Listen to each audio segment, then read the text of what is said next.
a mysterious disappearance. She hadn't been contacted on the phone for almost a week. And two best friends sharing a secret. She said that was it. Then one tells, and the other is hell-bent on the ultimate revenge. Who would imagine a defendant tries to order up a hitman like she's ordering a pizza? Hiring a killer to get rid of the only witness. But her friend has a surprise of her own. A little bit of a beating before we got to this point. She'll have duct tape over her mouth. This hit is staged. Now who's stinging whom? Picture perfect. Plus, we spent days, months, years looking over our back. A Little League coach and the stalker terrorizing his family. You all better watch your backs. But the real shock was who wanted them out of the game. I could feel my knees starting to shake. Killing with kindness. And the best friend with looks, charm. Your hair is so beautiful. Oh, I love your dress. And a whole lot of stories. She said that her dad would give her thousands of dollars when she was sad. But there's one thing she left out. She is a professional liar and a thief. Now the chase is on to catch her before she fleeces someone else. V, you messed with the wrong girls. Best Frenemies. Welcome to 2020 on ID. I'm John Quinones. Best friends, they're supposed to be the people who sustain us. But what happens when they turn out to be our worst enemies? Coming up, 3 tales of trust and treachery, and 3 women determined to turn the tables on those who betrayed them. First, a shared secret with life-altering consequences. But when one friend decides to tell, the other one decides to get even permanently. As Matt Gutman first reported in 2015, that's only the beginning of this story. For any predator, this lush vegetation, camouflaged by murky brown water at the very end of the Florida Everglades, is exquisite terrain, especially to dispose of someone you just killed. This may look like the site of a bloody murder scene, but hold on, folks, this is not what it seems. And what is about to happen to the victim is the key to a twisted tale of betrayal and revenge. It is one of the craziest and bizarre murders I've ever studied. All right, so Augie, let's come over here. See, these guys are not from the coroner's office. They're an elite squad of Broward County Sheriff's officers called the Viper Unit. They've given 2020 unprecedented access to this elaborate sting designed to foil a murder plot against this woman, Maria Calderon, who's just become one of the walking dead. How's it feel to rise from the dead? To understand the story of this photo, start by taking a look at this photo. That's Maria back in happier times with her bosom buddy, Jacqueline Luongo. We care for each other, yes. I guess it's not so common that someone who cares for another person would want them dead. That must hurt. Yeah. Maria makes ends meet by working in a restaurant, but Jackie is having money trouble. That is, until she makes a special arrangement with this woman, Pat Vivieros, one of the countless retirees who decide to live out their golden years in the sun-drenched splendor of South Florida. She was very funny and loving. She loved animals. If you ever needed her, if you were in a jam or whatever, she would be there for you. But Pat needed help getting around. She agreed to let her friend Jackie live with her in exchange for some occasional driving. At the time, it made sense. They were friends, and besides, they both loved dogs. Pat was living off her pension and an annuity from a life insurance policy worth $50 grand. She'd swing by the local bank to pick up her regular checks, and police say when Jackie figured this out, visions of money and murder started dancing in her head. When you have no money, no apartment, no gas for your car, $50,000, in her opinion, was worth more than Pat's life. She exchanged Pat's life for $50,000. Then in August 2014, Pat Vivieros disappeared. She hadn't been contacted on the phone for almost a week. But wait, a woman matching Pat's description is later seen at this bank trying to cash Pat's most recent check. Then, for reasons still unknown, Jackie has a revealing conversation with her old friend Maria. She said that Pat was dead. Pat was dead. Yes. Did you realize it was a confession when she told you? Yes. Why did Jacqueline spill the beans to Maria? She thought she could trust Maria. But if Jacqueline thinks her friend is loyal enough to help her get away with murder, she's profoundly mistaken. Instead, Maria calls the cops, telling them Jackie can be found behind the wheel of this banged-up Toyota Solara. Pretty big break. Yeah, it was. Once that tag is run, the alert's coming back to a vehicle that we're looking for, potentially somebody involved in a homicide that we need to interview. Cops, including veteran Broward County homicide detective John Curcio, head straight to Pat's garden apartment. There may have been a small struggle in the bedroom, but one of the dressers was kind of knocked off to the side, out of place, but you know, it wasn't like there was a huge altercation. The officer, you know, going in the closet is what found her in a garment bag, and she was in an advanced state of decomposition. Sign of strangulation, pillow? Well, her head was entirely encased in tape. Like mummified? That'd be a good description. We still don't know how many days she sat, decaying, decomposing in that closet. Think about it. She just didn't deserve it. I mean, that's just the bottom line. The coroner would officially say Pat died of asphyxiation. Jacqueline is tracked to this cheap motel and arrested. Her body, cops claim, shows signs of a struggle, as well as evidence of some criminally mediocre tattoo work. Curcio says he knows Jackie did it, and why. Hide the victim's body as long as possible and keep on accessing withdrawals from the life insurance policy. She's actually purchased a wig so that as she's attempting to cash checks, you know, she's a blonde female rather than a brunette. Remember that bank video? Guess who? So she's impersonating the person she killed. She's impersonating the person she killed whose checks she's trying to cash. Jacqueline Luongo puts on a wig to look like Patricia. That's video the jury will certainly appreciate. New details on a disturbing discovery in Deerfield Beach. As the bizarre murder makes the local news, the sheriff's office has arrested a woman they say killed her roommate and then tried to hide her body. Jackie is charged with murder. But Jackie decides to ignore her right to remain silent.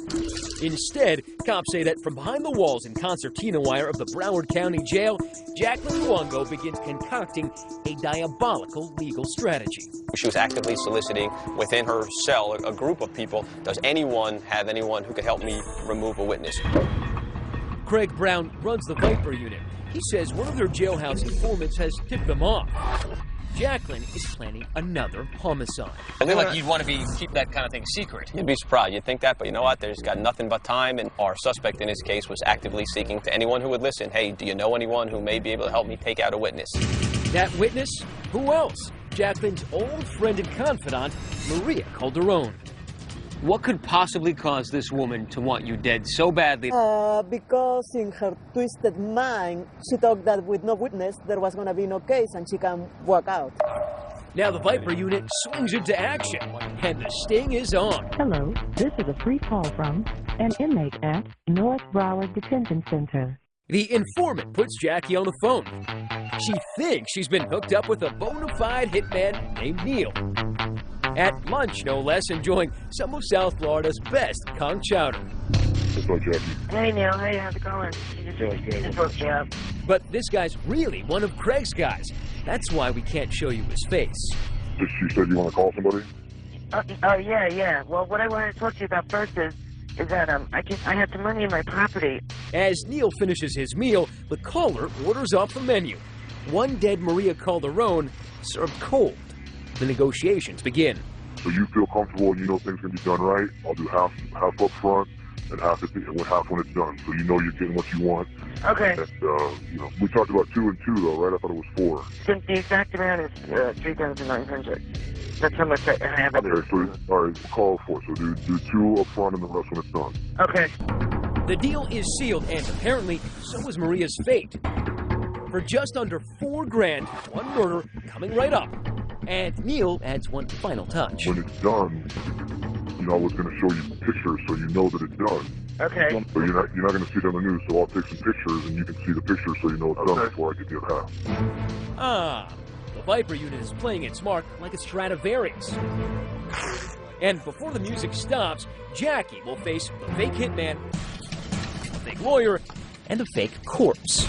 Kind of a crazy thing to have to do, right? And a very real reckoning with justice. I just love it when a killer's plan all fits together. Stay with us.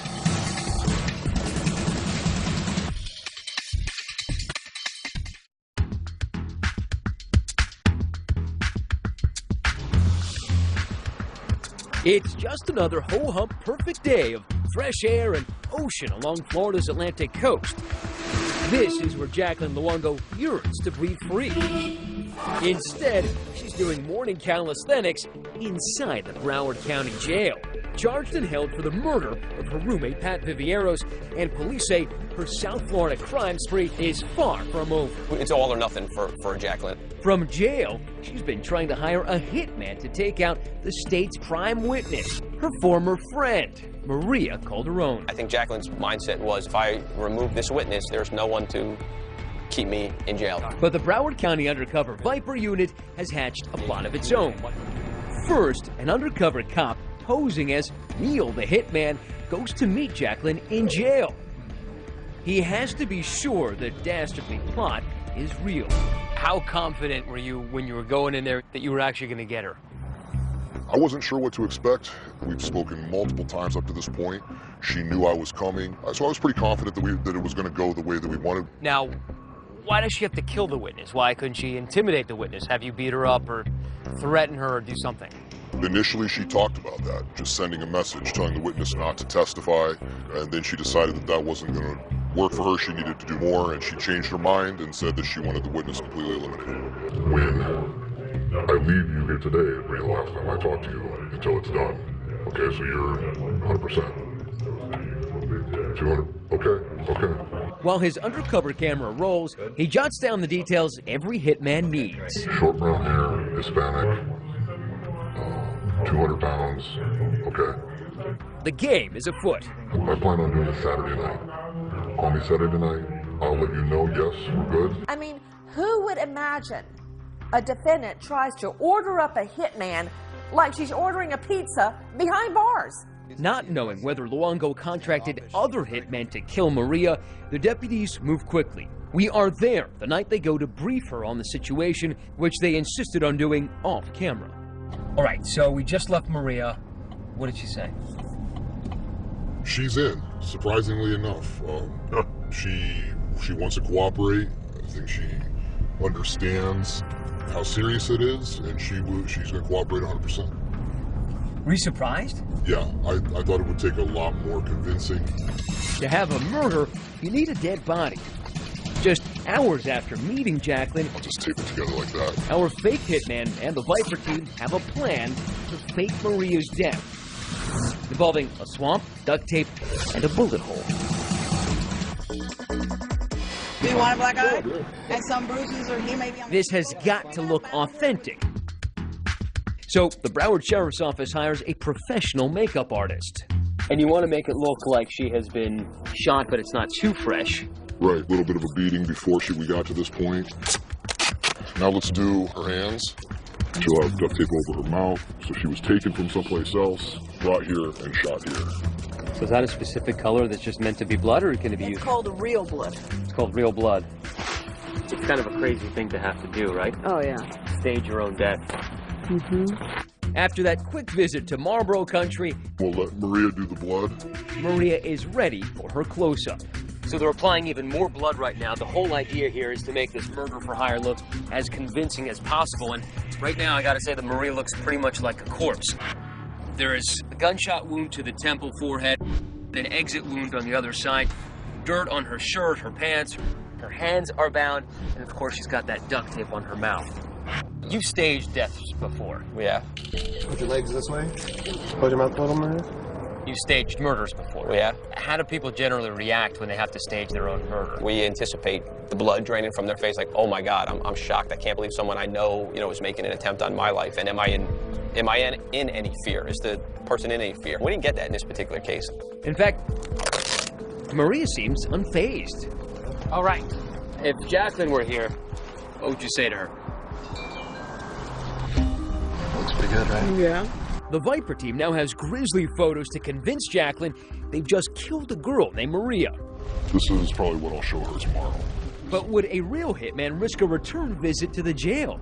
Probably not. So Neil tells Jacqueline he needs to leave town, and he's sending this lawyer in his place. So what's going on right now is we're trying to make sure that these 2 cameras that are going to be hidden on our undercover lawyer here are not going to be too conspicuous, and that takes a little bit of work here. The goal is to get clean video and make sure that nobody else notices. Jackie ambles into the meeting nonchalantly. The lawyer makes a nervous introduction. I'm so sorry to bother you. I've been trying to track you down all day. I was on my way home.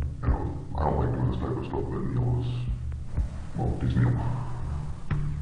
He wanted me to have you right now. He gives me very specific instructions. The instructions? First, review the envelope with the ghastly murder photos.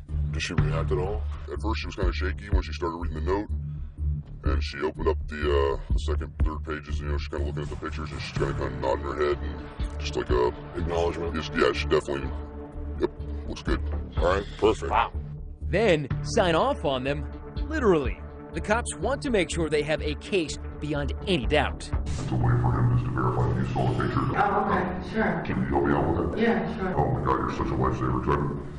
Look, this guy scares the out of me, so. Okay. No remorse? I mean, any emotion at all? Other than maybe relief. She's not upset about a person losing their life one bit. Alright, so I wrote her name on all the pages. No visible signs of being upset at all. I think that's what's most shocking, is that she looked at those pictures, which are totally grisly and gory, right? A person who was shot in the head being held by her hair. It didn't blanch, didn't stumble. This is someone who you had a relationship with, you were close with.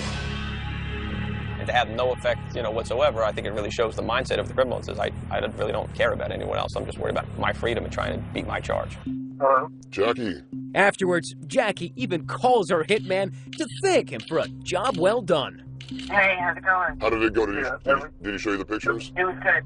Yeah, I saw what he showed me, and everything looked good. Okay, are you happy? Yeah, 100%. Okay. I'm a satisfied customer. When Luongo calls the hitman from the jail to tell him what a great job he did, it's like she's giving him a review on Yelp. Jackie is positive that with Maria gone, she'll beat the rap. You think that's going to help? Oh, yeah, no, definitely, yeah, because that was the only person that was going to say anything. Okay. All right. Well, if you're happy, I'm happy. I'm definitely happy. But surprise, surprise, just 2 weeks later, Jackie is slapped with new attempted murder charges. Solicitation to commit murder and tampering with a witness.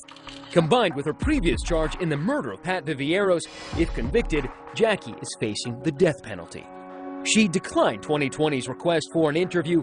Maybe after getting bitten by the Viper unit, she's decided she's done enough talking for now.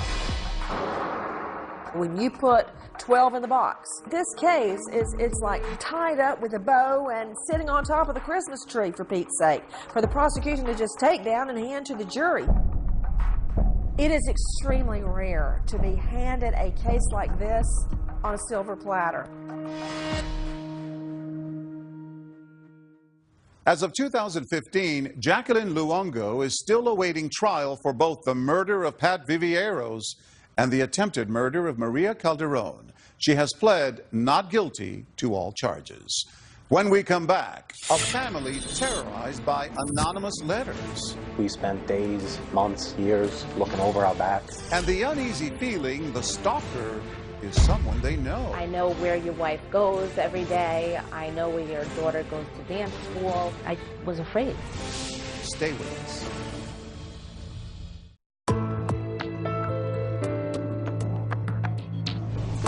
Chances are, if you throw kids together in an activity, friendships will form. And that holds true for their parents as well.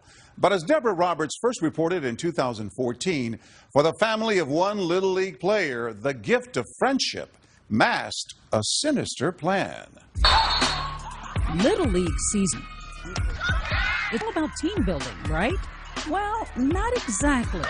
Lately, it's a spectacle that seems to be on instant replay. Oh my God! Nearly every weekend, perceived bad calls leading to bad behavior.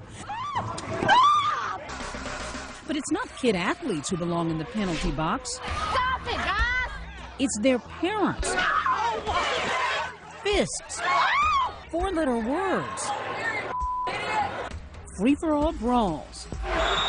Ooh, he just got slam dunked. And what about this out-of-control dad, so fearful his son's losing a wrestling match, he shoves a 10-year-old clear across the ring? Really? But the MVP Most Vicious Parent Award may very well go to Janet Chiuzzi. She may look like an unassuming suburban stay-at-home mom, but for more than a year, she secretly terrorized her Long Island, New York neighbors. We spent days, months, years looking over our back. It all began one summer. John DeMasi was coaching his son Dominic's baseball team when an angry letter was sent to the league board claiming DeMasi was playing favorites. It was just an anonymous letter sent how wrong I was coaching the team and how bad we were. Then there's another letter and another letter. Who could be so spiteful? Month after month, the letters kept coming. The DeMasis were scared for their lives. I know where your wife goes every day. I know where your daughter goes to dance school. How much did you alter your lives? I was working and I stopped. I didn't feel safe with, you know, somebody else driving my children. I was afraid. There was times I slept out here, was nervous about who's coming to the door, who's passing by, and it wasn't easy. But the family found comfort in friends, including Janet Chiuzzi, a neighbor whose son played ball with Dominic and is in the same school. She suddenly began cozying up to Linda. And Janet was texting me every other day. Texting you about what? Anything. Which nail salon do you go to? Even showing up at Linda's 40th birthday party, uninvited, and here at another event. Then, weeks later, a special delivery to the DeMasis. And there was 2 handwritten envelopes in our mailbox, so I opened both of them. One was addressed to my son and one was addressed to me. I made it my life's goal now to observe your family on a 24/7 basis. Don't be planning a vacation anytime soon. You will have no home to come back to. That had to knock you for a loop. I read the letter written to my son, which was just took me down because it just said that if your father doesn't step back, I'm going to kill him. You might never see your dad again. You all better watch your backs.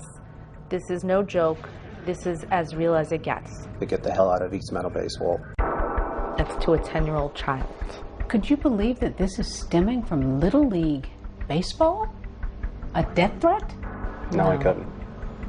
But it did. Batten down the hatches, lock up, call the police. This is at a next level. How frightened were your children? We sat him down and explained it.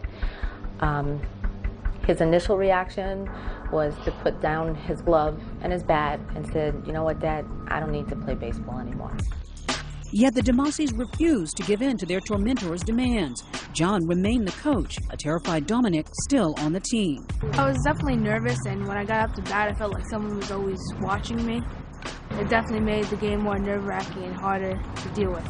As the frightened family struggled to go on, Nassau County Police were sifting through the baseball parent list, looking for anyone who had an axe to grind. And they gradually began focusing on one key piece of evidence, those envelopes that contain the hateful letters. I mean, if you just look at the town and the zip code on every single envelope, you could see that they're all the same handwriting. And another slip-up, the stamps were all identical. That made it apparent that we were dealing with the same person on each occasion. But who? Turns out investigators were zeroing in on a parent no one would suspect, that new friend, Janet Chiuzzi. Some of the content in the letters showed that this person had some intimate knowledge of the family's background. And that's what ultimately led us to Miss Chiuzzi. But to nail her, police needed a copy of her signature. So Linda DeMasi hatches a plot to trick Chiuzzi into giving her one. Linda has her 7-year-old daughter collect addresses for a fake fundraiser. Chiuzzi takes the bait. The way she wrote East Meadow, it was a certain way, and I could feel my knees starting to shake as I was standing there, and I couldn't believe it. A chilling discovery. Linda knows beyond a doubt that her so-called good friend was harboring some bad blood. So suddenly you knew that Janet Chiuzzi was behind it. It was like a wave just came over us. 48 hours later, police matched the samples. They had their woman. New this half hour, a Long Island mother arrested, accused of bad behavior. Janet Chiuzzi was arrested, charged with stalking the DeMasi family. And she made a full admission to her authoring all the letters and making these malicious accusations. But what could lead a parent to threaten to kill another? Chiuzzi told police she was angry because John, as coach, didn't choose her son for the Little League travel team. She pled guilty and was sentenced to 60 days in jail and ordered to stay away from Dominic DeMasi. In a statement, her attorney says his client was genuinely remorseful and recognized the seriousness of her crimes. For the DeMasis, justice. But what they didn't get was an apology. I wish that as a mother she could look at me and say, I'm sorry.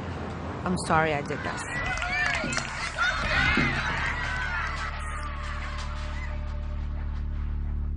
Janet Chiuzzi was released from jail after serving her sentence. Up next, BFFs. They party together, shop together, share everything. She told me that her mom had just died. But this friend was sharing a lot more than she knew. She stole my Social Security card, debit cards, and $13,000 cash. Setting out to catch a thief. When we come back.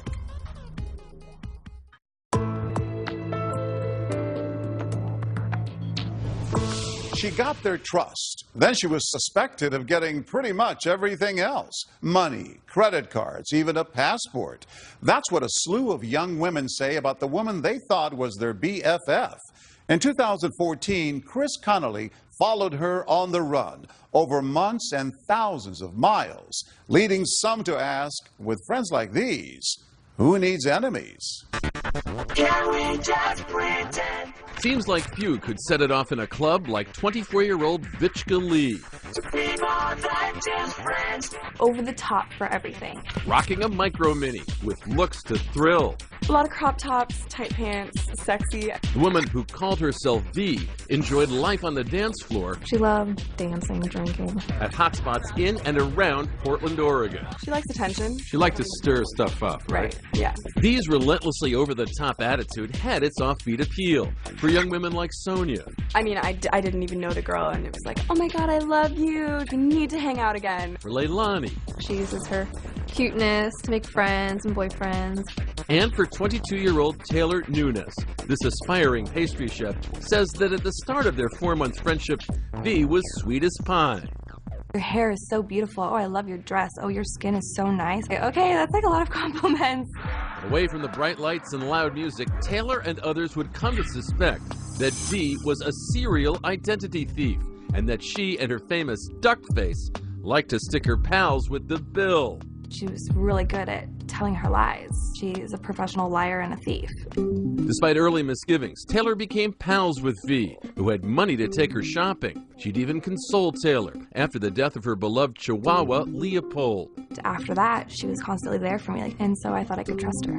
Before long, V had picked out an apartment for the two of them to share. So obviously both your names were on the lease because you were running it together. Should have been. She doesn't have rental history, so her name couldn't be on the lease. That's what she told you. That's what she told me. Pretty soon, strange things started happening. $400 in unfamiliar charges turned up on Taylor's credit card. Then on a shopping run, V flashed some big-time cash. And she was buying like $2,000 worth of bedroom and house stuff, and she was going through her wallet, and there was so much money in there. Only 24 hours later, when Taylor checked her bedroom for the money, did she have an idea where V had gotten all that cash. She stole my Social Security card, debit cards, and stole $13,000 cash. So right in front of you, Yeah. she was buying stuff with the money she'd stole from you 24 hours before? Yeah, I knew that it was her who had to have taken it. This is my bedroom. When Taylor took us to the scene of the alleged crime, her feelings of violation and betrayal were still vivid. I was so distraught, I couldn't even stand on my own 2 feet. I felt like my whole world was falling apart. Along with Taylor's life savings, something small but precious to her was also missing. My really expensive a hair straightener, and she'd been the only person in my room. Why aren't you telling her to get her behind out of your apartment toot sweet? I was so overwhelmed. I didn't know what to do, what to say. I was a mess. I was in tears. I was crying so hard, and she was trying to convince me that the previous tenant could have still had the key and they could have come into the apartment and gone through my belongings. Like, most fabricated stories ever. But I was so distraught, and this was supposed to be my best friend. In days, V had gone from best friend to frenemy deluxe. Now she was gone, period. She said she was going to go to LA for a week. That was 3 months ago, and still no V. Why do you think out of all your friends in your circle, she picked you? Because I'm gullible. I'm not very good at hiding my vulnerability, and I believe that she preyed on that. She took advantage of your good qualities. Yeah. How does it make you feel? Pretty awful. Like, it doesn't necessarily pay off to be nice. 16.6 million Americans were victims of identity fraud in 2012, and only 9% got the police involved. But Taylor did. Do you think V qualifies as a friend? Yeah, she's absolutely a frenemy, because she is your friend and then absolutely your enemy. In addition to the cash she took from Taylor, she also stole Taylor's credit card. Detective Patrick Altier picked up Taylor's case, spearheading the investigation into V's activities. His check of open cases showed that this wasn't the first time V had been accused of putting her pals through the spin cycle. She sought out a certain type of person, became friends with that person, and then would victimize them a little bit over time before doing something to cause her to cut ties with that person and leave. We were best friends. We hung out every single day. 25-year-old Leilani Gutierrez says she and V were also BFFs once. Not for months, for years. She was even a guest at her wedding. She was very bubbly and very positive all the time. Anytime you had a problem, she was always there to listen, and, you know, she'd always, answer your phone, always be there. You tell her, something is wrong. She'd always come over to your house. Then something snapped. After 6 years of friendship, V blew it all in one 36-hour spree, swiping Leilani's passport and credit card, she says, after they'd gone shopping together, and then going buck wild with it on her own. Some clubs, cab rides. She tried to buy airline tickets. On your credit card? Yeah, 13 airline tickets. Did you ever blame yourself? Did you ever think, oh, I shouldn't have left that out, or oh, I shouldn't have? Well, why should I blame myself? It's not my fault she's a thief. I mean, maybe I should have, been suspicious of my own friend, but then that wouldn't have made me a very good friend either. You've spoken to her since? Nope. 23-year-old Sonia Cecil remembers V laying it on with a trowel. She was rich. She was studying pediatrics. She had basketball star Jeremy Lin reading her biblical verses. She's actually telling you these things. Yes, and I really hope it's not true. He knows better than that. When Sonia couldn't find another roommate, V moved in. The rent? Yeah, about that. V ditched months later, leaving $3,600 unpaid. What happened to that friendship? When you think that your friend is lying to you for an extended period of time, it just dissolves. This is all of her bedding. To help track down her former friend, Taylor went from victim to crime fighter. At Detective Altier's request, even getting V on the phone. Taylor was an amazing person to work with as far as victims go. Taylor confronted V about the credit card. She admitted to everything for that. But when Taylor couldn't lure V back to the apartment, where she'd be arrested, she went public, like for this report on local news in Portland. Deputies need your help finding a young woman who weasels her way into friendships just to steal thousands of dollars. I don't ever want anyone else to feel what I had to feel. She stole my trust. She broke me. She could be doing this right now. Probably is. It needs to stop. With V on the run, we brought these three women together, now united in their crusade against V. But even with the law on her trail, V couldn't stop Instagramming her whereabouts and her crop-topped, cut-off physique. This is her at the Hollywood sign. How about this picture from Las Vegas? Her hair color keeps changing. We have all these pictures of her. They haven't caught her yet. How's that possible? Because I think it's just someone else to come forward and say, hey, she's staying with me right now. You think someone else has to go through what you went through or what Leilani went through? It doesn't matter because it's all too late. She's one step ahead of the game every single frickin' time. When we come back, who is V? Her sister reveals the family secrets and a stunning break in the case. She was in LA. Some girl called it a tip. You'll see it all as it happens next.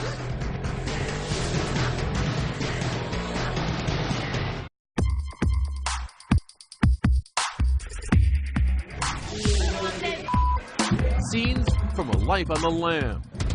Vishka Lee, known as V, flashing dance moves and poses from Vegas to LA on Instagram, to a host of one-time pals from Portland whom she'd allegedly ripped off for tens of thousands in cash, trips, and luxury goods. Happy Halloween, suckers! I stayed home on Halloween because I was too upset because of her. Because I couldn't face going out because I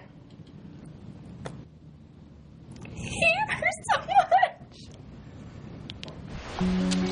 Taylor Nunes says she lost everything to V, from her $13,000 in life savings to her $200 hair straightener. But Taylor fought back, setting up a Facebook page dedicated to finding V and getting Detective Patrick Altier to look for V in Portland, Las Vegas, even Los Angeles. Sonia Cecil felt certain V's last dance was drawing near. We're gonna find her. Where can she run and hide? Come on. You got this. You're the reason she's gonna get caught. So when she's in jail, you can go visit her and just laugh in her face. V spinning a web of lies large and small. She said that her dad would give her thousands of dollars when she was sad. She told me that her mom had just died of breast cancer. So who was the real V Lee? This person had the answers. V's estranged older sister, Marie Lee, who can recall the horrors she saw before her family fled war-ravaged Cambodia. Maybe she's not endured life like I am, where witness death in front of you. And V, she never saw these things. No. V's parents struggled to succeed doing farm work and wanted their daughters to live the American dream. For V, her sister says, it was more like American hustle. I don't think she wants to work. Maybe she expects to just people hand her stuff because she was spoiled. Sweet-faced as a youngster, V never graduated high school, Marie says. She skipped school a lot. I told her, you know, if you're not going to school, you're gonna have to work hard like me. Marie, what would she say when you told those things to her? She just brushed it off. It's more like, oh, whatever, it's none of your business. You're just my sister, you're not my mom. So for me, I just have to back off. Still, when V told her sister she was having boyfriend issues, Marie took her in, offering room and board in exchange for some nanny work. But then, one night, when Marie and her husband went to check their hidden lockbox, to their horror, they discovered $10,000 they had saved was missing. My husband screamed from upstairs. He's like, money's gone. My heart just dropped. So I said, did you take my money?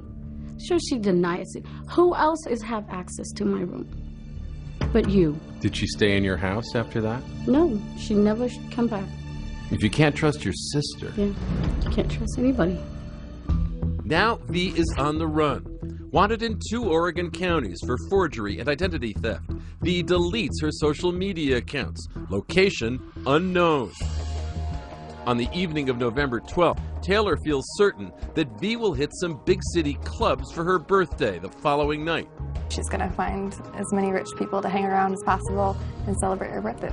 Yet at that same moment, 1,000 miles to the south in Los Angeles, V's newest friends, Jamie Charon and Margot Valet, have grown suspicious of the club-hopping, money-mooching, teller of tall tales young woman who's been crashing on Jamie's couch. When they Google her name, the women are flabbergasted by what they find. There's Facebook pages that are dedicated to finding her, Twitter accounts. Immediately, I look at Jamie and I said, this girl is psycho. Like, there's something wrong with her completely. So we called the cops. In Portland, less than 3 hours later, Detective Altier is sitting down with 2020 when suddenly his phone blows up. The LAPD has nabbed V. And after he tells Taylor the news... Oh my God, I can't even feel my legs. Months of pent-up emotions are at last unleashed. We did it! I thought this wasn't gonna happen. I did it. I got V. Lee arrested. I can't believe it. We scramble upstairs as events unfold rapidly. Yeah, she's actually the victim in one of our warrants. V, you messed with the wrong girl. It's a pretty spectacular night, isn't it? It's great. I'm happy for Taylor. Hi, this is Taylor. Then a phone call from Portland to LA. You have no idea how grateful I am that you guys called the police tonight. Thank you. Aw, thank you. No, if it wasn't for you, we wouldn't have found her and this wouldn't have happened. Oh, and remember Taylor's $200 hair straightener? The one V ran off with? Do you have a red straightener? A red straightener? Yes! Oh my god, that's my straightener! Yep, we have it. The next day, Marie Lee is sharing her stories of the estranged sister she hasn't heard from in nearly a year. Do you know what day in your sister's life this is? It's her birthday. Do you know where she is right now? I have no idea. She's in LA County Jail. For real? She was arrested last night in Los Angeles. Oh my God. She has to pay for what she did. She needs to admit it that I need help. There's no excuse. We're gonna have so much fun carrying this up 3 flights. And with 2020 footing the bill and Detective Altir's okay, a box from LA arrives at Taylor's house. Taylor, Leilani, and Sonia sort through it for their stuff. And sure enough, there's the item that means so much to Taylor. Look what we got, ladies! Is that your straightener? That's my straightener! These are the shoes that V bought with my credit card and was wearing around in my house. But however V might have preyed on their openness and vulnerability, these young women weren't afraid to make some new friends. We'll toast to V for our new friendship and group hugs.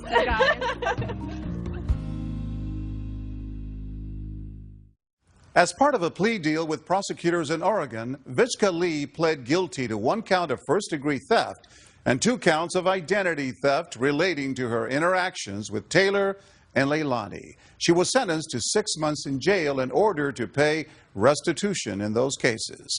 Authorities say that as of 2015, no other alleged victims have come forward and no other charges have been filed. Taylor and Leilani, meanwhile, remain close friends. Taylor reports she's more cautious these days, but has moved on with her life. And she says, I put a smile on my face and put my high heels forward. I'm John Quinones. Please join us next time for another edition of 2020 on ID.